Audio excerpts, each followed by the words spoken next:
When was your child braver than you? I knew something was wrong with my son before anyone else would say it out loud. My son was 7, small for his age, but always full of energy. Then, little by little, he started fading.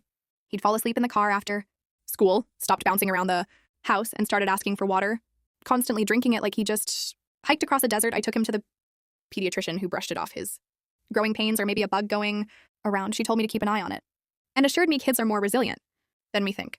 I wanted to believe her, but at night I'd wake up just to check that he was still breathing because something deep in me was screaming that we were missing something big. And then he collapsed at school. He hit the floor hard enough to bruise his cheek and crack the side of his glasses. The nurse called an ambulance. By the time I got to the ER, I felt like I was moving through water. The doctor told us it was type 1 diabetes. His blood sugar was dangerously high. He was in diabetic ketoacidosis and could have died if it had gone on much longer.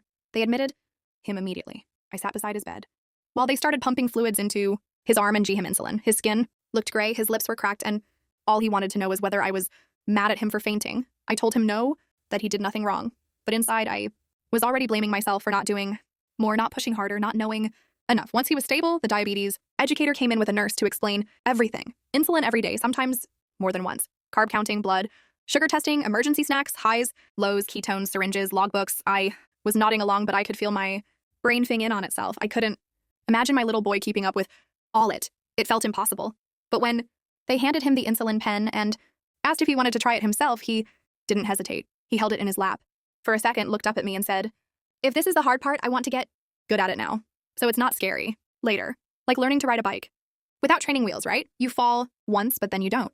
Then he pressed the needle to his stomach and gave himself the injection without flinching. I had to look away, not because I was scared of the needle, but because I didn't want him to see how hard I was crying. That moment changed everything. Not because I suddenly stopped being afraid, but because he already had. He just decided he was going to learn, and he did. That was 5 months ago.